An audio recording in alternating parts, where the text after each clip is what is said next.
Hey, what's going on, guys? Today I wanted to do a video review for the Sonos soundbar. This is the Ultra Arc Sonos soundbar.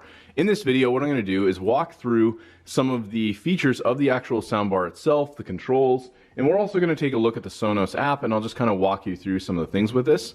Due to copyright reasons, I won't be playing any music on this, but I can assure you the sound quality on this is absolutely phenomenal. Let's kind of go through first the soundbar itself.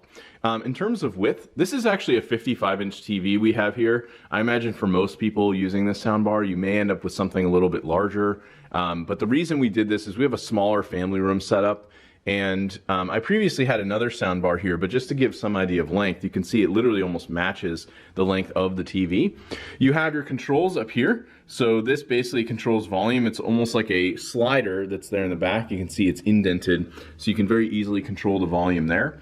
There is an LED that will come up right where my finger is here. There's no other display or anything that's happening on the bar itself.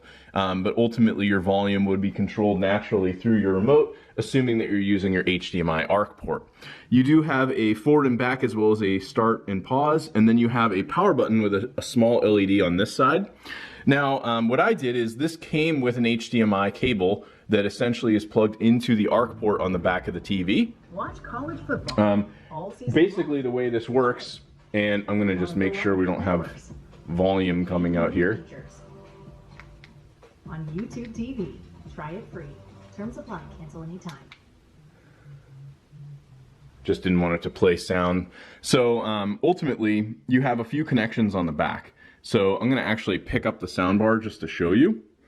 So on the back here, you have a plug that's actually very unique for the power that connects there on the side, and then you've got your HDMI connection here. There's a Bluetooth button to connect there. You've also got an Ethernet jack, which I think is something really awesome that they decided to integrate with this.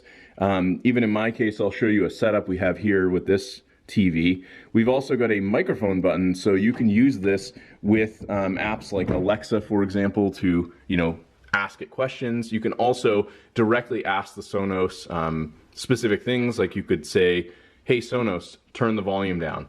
And you can see it actually comes up here and is hearing my voice and will actually do that command. The thing I love about the Ethernet is because of the way the soundbar is designed, in my case here, we actually ran an Ethernet patch cable that comes up through these boxes, and it's all basically integrated into the wall. But assuming I had done this prior to the soundbar, I could have actually had something like maybe a jack behind this, or had it like below it and just coming right up into it. Although you can, of course, do Wi-Fi with this, which is going to work, equally as well, just not necessarily as stable of a connection. So I do really like that they added that.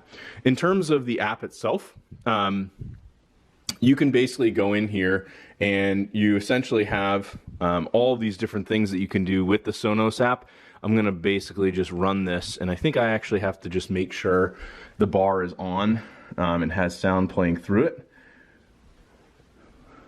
And this should allow me to connect this. And here you can see during the setup you can add specific services like radio stations, Spotify. You have the ability to control your audio. You can check your different sources you're connected to, and you're able to go through pretty much anything that you would want to do with the actual ARC. This also has the ability where you can run a sound test, and based on your room size, it will determine what's going to be best in terms of how the sound is actually going to go through the room. The other thing you can do with this is set up what they call like true sound, and that's where you're going to get some of the better capabilities out of the space. You can basically go through here and pretty much watch tips, tricks on like how to set up the actual ARC. I think if we go in here, I can do all the different things like play night sound, which will kind of come through a little bit lower. Again, I can sync up music, radio.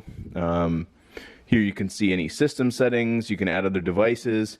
Ultimately, the soundbar comes by itself. So if you want to add like a subwoofer or maybe additional like rear speakers, you do have to add all of that separately.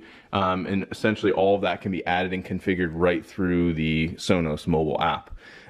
You can also set up sync where, like, let's say you have Sonos in another room, you could actually play the speakers simultaneously in all the different rooms and basically be able to do that with your devices. So ultimately I was able to go into the app, set up all of the settings within the eARC, you know, configure it with a room. Here you can see I can add, you know, a subwoofer, surround speakers, and then I was able to set up the Trueplay, as I mentioned. You have your EQ, height audio, volume limits. You can do spatial music, home theater settings, all these different things. I mean, this just has so many features and a lot of different things. Here's the Sonos voice control, so you can even add other voice assistants if you want.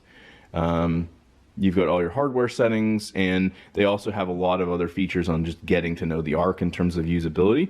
But overall, I'm very, very happy with the sound quality on this, and I think if you're looking for probably one of the nicest, sleekest soundbars in terms of sound quality and something that's just not going to take up a ton of space like a standard home theater receiver, this is definitely going to be a good bet. Thanks for watching, and I hope you found this helpful.